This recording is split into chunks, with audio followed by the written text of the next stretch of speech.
How did this millennial overcome poverty, retire at 31, and travel the world? Kristy Shen grew up in rural China, where her whole family lived on 44 cents a day. Her fondest memories growing up were digging through a medical waste heap and making toys out of hazardous trash. And as a child, one of her most thrilling experiences was drinking a can of Coke and saving the can as a toy. This scarcity mindset made her prioritize financial security above everything else and taught her skills such as creativity, resilience, adaptability, and perseverance that allowed her to become a millionaire.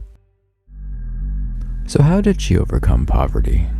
Education became her family's escape out of communist China, as her dad was able to pass the National College Entrance Exam and eventually allowed him to immigrate to Canada, earn his PhD, and get a job as a research scientist. And from a young age, the importance of education was instilled into Kristy, as her father advised her to stay at school to complete an exam on a day where there was a potential active shooter situation. As Kristy says, be educated or die. However, Kristy realized that not all college degrees were created equal, and when choosing between pursuing her passion of being a creative writer or her interest in being a computer engineer, she ultimately chose to be an engineer because the pay over tuition score gave her a better salary relative to the costs of tuition. And in college, she met her husband Bryce, who was her lab partner, and they graduated and set off into the world of adulting together on a combined salary of $125,000. Vaulted into the middle class, Kristy and Bryce did what they thought they had to do and saved to buy a house. And in saving between 50 to 78% of their income, they were able to amass $500,000 in savings in 6 years. However, seeing the hot Toronto real estate market continue to trend up, they decided that homes were not a good value. Around the same time, Kristy started to feel trapped in the middle class. Kristy had a brief addiction to luxury purses, and at her job, she felt vulnerable due to the uncertainty of corporate restructuring and her observation that her colleagues were suffering from physical and mental illnesses. She realized that this wasn't the life for her, and in order to escape, she would have to shift her mindset from a scarcity mindset to a freedom mindset. She devised a plan that would allow her to parlay her savings into early retirement and allow her to buy back her time. How did she do it?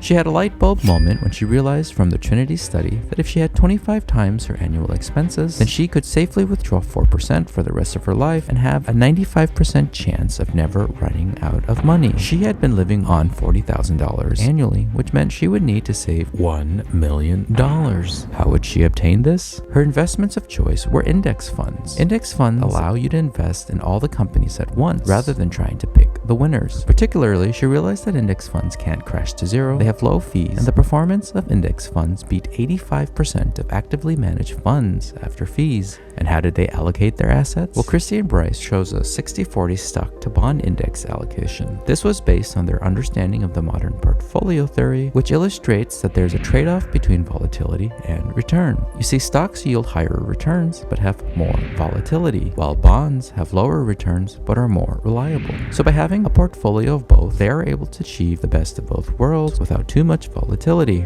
After 8 years, they accumulated $1 million and retired early, but they still had one more hurdle to overcome.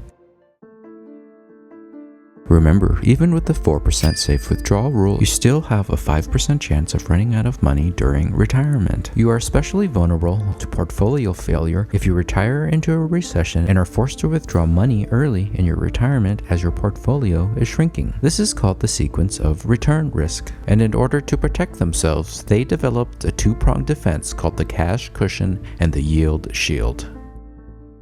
The cash cushion is simply 5 years of living expenses saved in a savings account that you can draw from in case you retire into a recession and face low early returns.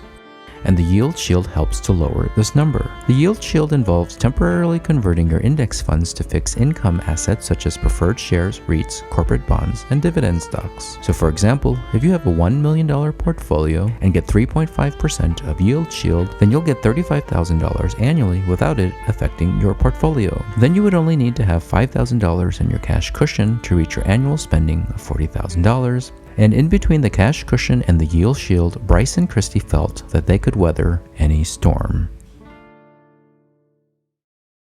So with their $1 million nest egg protected by their cash cushion and their yield shield, they felt comfortable retiring early without the fear of running out of money. So what do two millennials do in early retirement? Well, they set off to travel the world and become nomads. They found that they are able to visit higher cost of living areas such as Western Europe, if they also mix in low cost of living areas such as Southeast Asia. And since 2014, their $1 million portfolio has grown to $1.8 million, all while spending $40,000 per year as traveling nomads. And now, they also pursue their passions such as writing books, coding apps for nonprofits, and running their blog called Millennial Revolution, teaching others how to live a meaningful life through financial independence. As Kristy and Bryce say in their book, money is not this big complicated thing that requires a genius-level IQ to understand. Instead, it's a series of simple lessons that individually are not difficult to grasp, but when you put them together, they become a superpower. So this has been the Tin Man at Tin Man Fire, and we'll see you next time.